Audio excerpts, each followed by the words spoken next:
Hindi, pero hindi po ako. Yung anak ko. Mga nandito. Kuya. Nandito. Ay, ito si Piolo. Opo, little Piolo. Ilan lang pa? Nag-acting kami dito.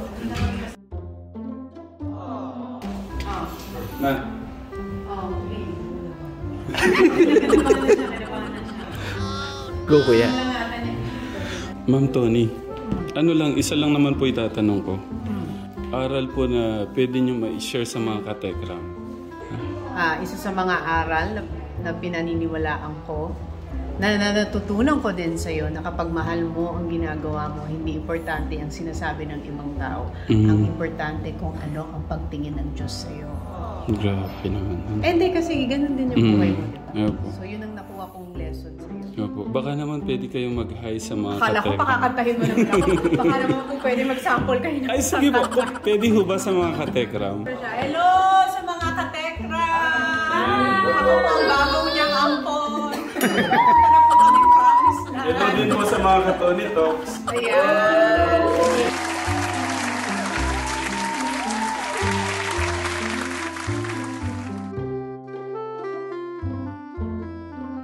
Sa pamilya mo, kamusta yung pamilya mo dun sa mga ginagawa mong pagtulong? Siyempre yung iba, di ba, baka isipin nila, imbis na ibigay mo na sa mga anak mo, sa pamilya mo, binibigay mo ka sa ibang tao. Ano ang sabi ng asawa mo, ng mga anak mo? Suportado pa nga po nila ako eh. Lalo na yung mga magulang ko, kuya ko, mga kapatid ko, tumutulong. Noong time po na hindi po enough sa mga pinsan, kahit ngayon po, yung kuya ko, kailangan ko. Nung huli, kailangan ganito kasi... Sumasama ka rin sila? Hindi po, pinapabigay lang yung tulong. Kaya nga, tumutulong na rin sila sa ibang paso. Parang naging ano ka na tuloy, living philanthropist. Yung pinalay mo na yung buhay mo sa pagtulong mo sa kapwa. Meron ka bang tinulungan na hindi mo malilimutan? Dami po eh. Lahat po ay napakaganda ng kwento ng buhay. Yung hindi mo malilimutan na parang naiyak ka? Siguro yung panganay ko. Yung panganay ko. Batang kargador. Si Kuya T. Oo, yung sa Divisoria. Bakit? Ba't hindi siya malilimutan? Ano po eh. Grabe yung dinulot ng kaligayahan sa puso. Alam niyo yung ano, yung tatawag ko sa amin, napanood namin yung kwento ng buhay ng panganay mo ni Kuya T. Gusto magpakamatay nung napanood ang kwento ng buhay ni Kuya. Nagbago daw po yung isip. Parang mas tumaban sila. Ito nga ang bata, sabi nila kaya. Kami pong matatanda. Hindi lang po isa, ang dami pong nagmahal sa sobrang ano lang, nakakamiss po yung paggalaw at pakilos ng ating Diyos sa buhay namin. Hindi ko po alam. So yun siguro, nakikita ko po Ma'am Tony, yung ano po, yung ibinibigay na inspirasyon, pag-asa, para lumaban po yung mga kababayan po natin. Yung storya niya, pwedeng maging... Ang dami po. Kapitan na storya ng ibang tao pag napanood. Tapos, ano na nangyari? Tapos, fast forward hanggang sa inuwi natin siya. Tapos, kilala yung mga papa niya na hindi niya pala papa talaga. Hindi kasi, di ba? Pwede mo naman isipin na pwede mo siyang dalhin sa mga orphanage, sa mga, yung mga umaakot talaga, dun sa government, like mga facilities na pwede siyang maalagaan, pwede siyang manala. Pero ikaw, pinili mo sa bahay mo. Dahil? Masaya po kami kasama siya. At gusto namin bumawi sa mga nangyari sa buhay niya. Para maging masaya lang po siya. Yun ang maging dream mo para sa kanya. Sa ngayon po, super proud po ako dyan sa dalawa.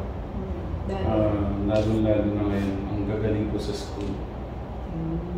Perfect. Minsan namin tayo, perfect ako sa math, sa science. Ganun po sila. Ilang years na siya sa'yo? 3 years po. Ano sa pandemic? Siguro. Pandemic pa siya? Magpa-pandemic pa lang na. Anong tinulungan mo siya? Ano tinuturo mo lagi sa mga anak mo? Magmahal. Mahalin ng magkaroon ng tawad sa ating Diyos. Huwag huwag mapagmataas. O, laging kababahan lang po ng loob. Kasi yung pagmamataas ay ikakapahamak po nila. Ano yung promise mo? Yung promised land, ongoing na po yan, Ma'am Tony. Balik probinsya. Hindi po, promised land, kung saan po natin itatayo yung para makikadinga. Tatayo ko ng gano'n. Nakukupog ka ng mga tao na walang tahanan. Naghahanap ng lugar na pwede nilang matuluyan. Kagaya po ni Tatay Freddy kasi, yung mga nandun po sa aming Ma'am Tony. Kagaya po ang kwento po ng buhay po ni Tatay Freddy. Sa ngayon, 7 years nga po siya sa kalye. Ngayon po, kaya naman natin nandun sa bahay. Pero ang ganda po ng ngayon nakakasama minsan umuwi na po siya ng bahay. Makakasama niya yung kanyang mga anak, kanyang asawa. Yung pagbalik, o magkaroon sila ng pagkakita sa ating Diyos. Kaya nga po, Ma'am Tony, kaya nga po yung mga pagsubok na ayaw po nilang lumayo sa kasalanan. Kaya tuloy-tuloy pa rin po yung mga problema. Ngayon, kung nandun yung nagkaroon tayo ng tunay na pagmamahal sa ating Diyos nga, maiwasan natin yung mga ganong pagsubok na tinatawag nilang binigyan ng ating Diyos, pero hindi bigay na ating Diyos. Tayo din po yung may gawa doon. Wala po akong ano sa pag-aaral, pero masipag po akong tumulong sa nanay at tatay. So, ngayon naman, may pangarap ka na? Yung pangarap ko na, yun nga po, yung sa mga hindi po malahat, sa sinasabi ko, inuulit ko, kahit pa ilan-ilan lang yung mga nakikita natin na kababayan po natin dun sa promise na. Ano yung bago mong pangarap? Maitayin mo yung promise na, tapos... Siyempre, maliban po sa mga pangarap sa pamilya ko. Kasi automatic na po yung... Yeah, dahil bilang padre de pamilya, di ba? May pangarap ka sa sarili mong pamilya. Ano naman pangarap mo sa pamilya mo? Yun bilang ama, bibigay po yung kagaya po ng ginawa ng mga magulang ko sa akin. Yung wala po silang... Talagang, siguro doon ko po na din sa tatay at nanay ko. Yung wala po silang ibang inisip, kundi yung kapakanan at kinabukasan po namin. Sabi ko kasi ni nanay tatay na kaya nga po kapag-decide na silang dalawa na magtsaka po yung tatay. Tsaka kayo lang po kayo ng pamilya ko. Yung asawa ko. Sana naman hindi ka nabigo sa namin ng mga person. Hindi po. Oo. Hindi, pero nakakatawa kasi habang nag-usap tayo na-realize ko yung isang tao, hindi talaga siya makikilala ng tumuso ng hindi mo siya nakakausap. Ng heart to heart, ng puso sa puso. Kasi pag nakausap mo yung isang tao, mas makikilala mo na, kaya pala niya ginagawa yung mga ganitong bagay. Kasi from the outside looking in, lalo na yung mga vloggers, influencers, maraming conception, maraming mga panguhusga, maraming sasabihin ng ibang tao. Tapos minsan, kung hindi ka kilala ng isang tao, bago ka pakilalanin ng tao dahil may narinig na sila sa'yo, or may narinig na sila tungkol sa'yo, yun yung paniniwalaan nila, diba? Katulad ko, baka tumutulong lang siya kasi gusto niya mas maraming viewers, gusto niya mas maraming subscribers, ginagamit niya yung story ng ibang tao. Pero, importante po sa akin na yung makapagpaligaya po sa puso ko, sa ating Diyos. Yun po yung tinitingnan. Yes, kasi nga ngayon na nakausap kita, naisip ko na yung mga tao talaga na ginagawa nila yung mga bagay hindi para sumikat, hindi para kumita ng pera, may mga bagay na kaya nila ginagawa. Ang mga bagay ito. Kasi ito yung pakiramdam nila. Sabi niyo, pasikat. Kailangan mo natin magpasikat sa ating Diyos. Hindi yung sa tao. Hindi kasi ito yung bagay na feeling ko. Nahanap mo yung purpose mo sa mundo. Baka kaya ako nandito para maging daan na. Yun nga po, habang tumatagal pa. Kaya pala pinasarap. Kasi ano ko din noon, sabi ko,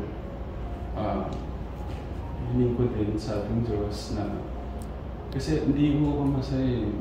Malaki yung income, pero hindi masaya ang puso. Ngayon dito ako dinala, kahit pagod po ako, masaya po yung puso ko.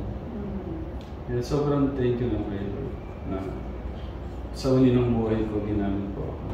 Yun yung sinasabi ni Pastor Jasper. Jasper, na meron siyang jungle school sa Palawan.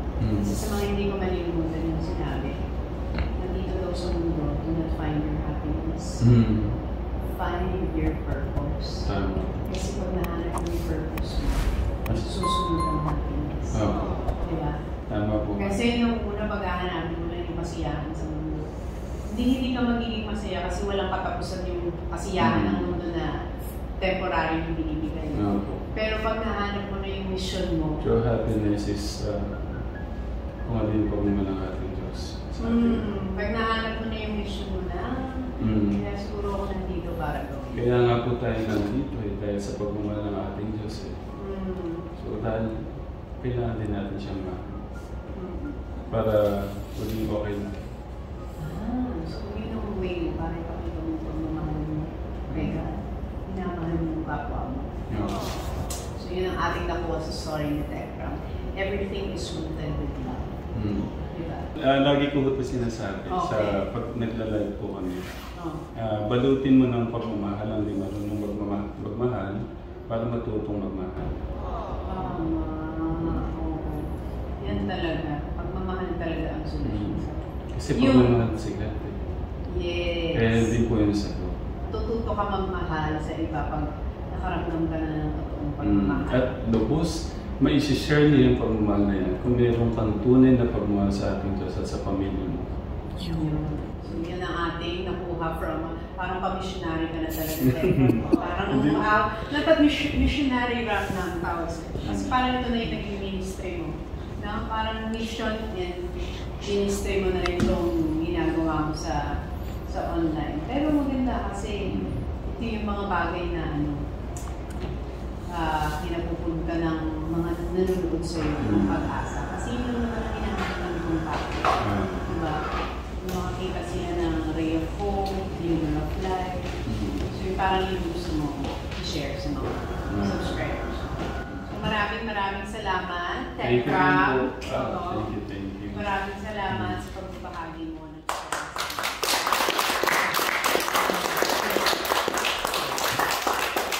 Michael, may request po ako. Acting lang tayo.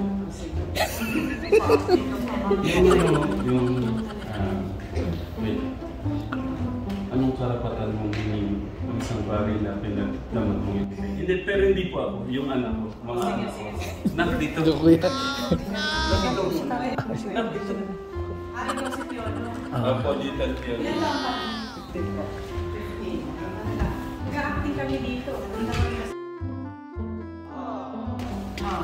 Na? Please. Kinabahan na siya. Go, kuya. Ano nga ata niya? May kwento mo na lang buhay mo, Dave? Okay. Dave. Nakatitig ka kay Ma'am Tony, ha? Ha? Minsan lang po. Alam mo, technique ko pag ayaw tumingin sa mata, tumitingin ako sa kilay. Once in a lifetime. Tignan mo na lang yung kilay ko para hindi ka ma-conscious sa mata ko. Okay, go. Eh, sobrang taas naman yung puso sa loob. Na, kaya yan. Sige na yung kausap mo. Sige na. Yeah. Okay. Anong karapatan mo magsampahin ng direktang pinibigay?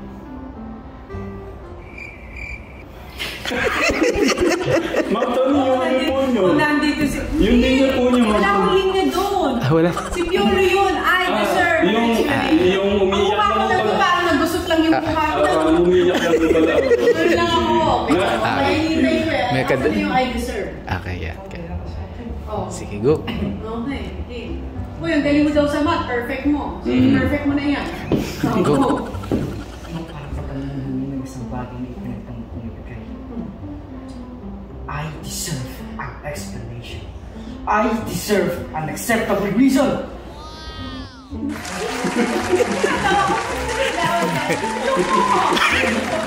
Okay. Ma'am Tony, ano lang, 2 minutes or 5 minutes?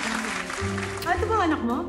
Opo, ay, you bless to Tita Tony. Alam mo sila. Opo. Pinapalapit ang edad nila. You bless. You bless. Ilang taong ka na? My princess, come here. Ay, Come here. Ay, na. uy, puro mga maliliit pa anak mo. Anak mo din siya? Pamangkin po. Pamangkin naman. You bless to Tita Tony. Okay. You bless na. Okay, nandun si Sebi. 6 ka na. You bless na to Tita Which Tony. school, grade 1? Kinder. Yes, Kinder. Oh, ito naman. Parang Pasko, nagbe-bless lahat. You bless na. Ayaw niya. Ayaw niya. Ma'am Tony, ano lang, isa lang naman po itatanong ko. Aral po na pwede niyo ma-share sa mga katekram. Isa sa mga aral na pinaniniwalaan ko, na natutunan ko din sa'yo na kapag mahal mo ang ginagawa mo, hindi importante ang sinasabi ng ibang tao. Ang importante kung ano ang pagtingin ng Diyos sa'yo. Grabe naman. Hindi kasi ganun din yung buhay mo. Opo. So yun ang nakuha kong lesson sa'yo. Opo. Baka naman pwede kayong mag-hi sa mga Akala ko pakakantahin mo naman ako. Baka naman po pwede mag-sample kayo. Ay, sige po. Pwede ho ba sa mga katekram? Uy, ano ba yan? Yung gusto niyo pong ano, yung gusto niyo kantahin sa mga katekram. Okay. How can something so wrong feel so right all along? Siguro. Thank Baka you, makabawas Ma'am ako sa Tony. subscribers.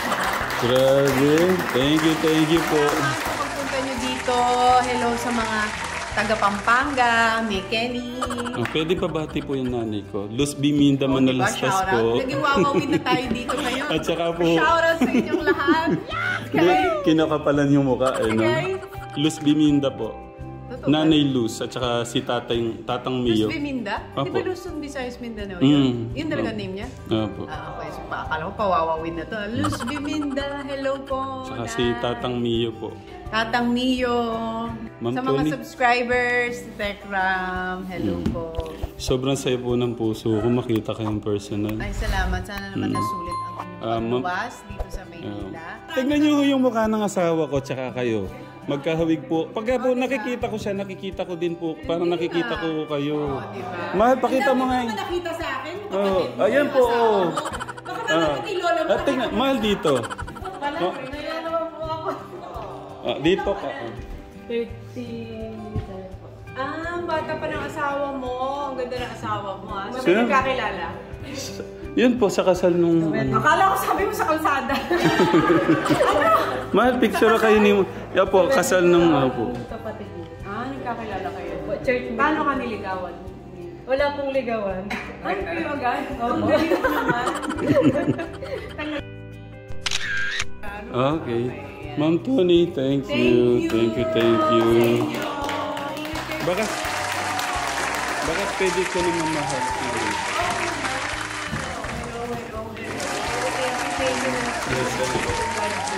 Arigato.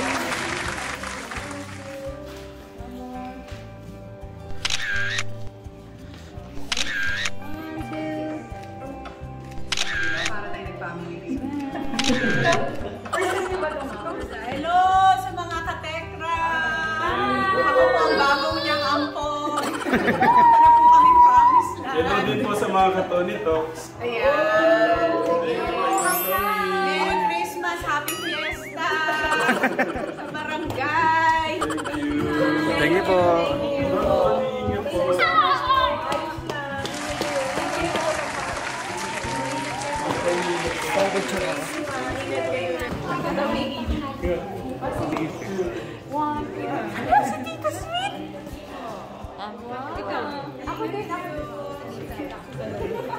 Sinuhulit eh, no?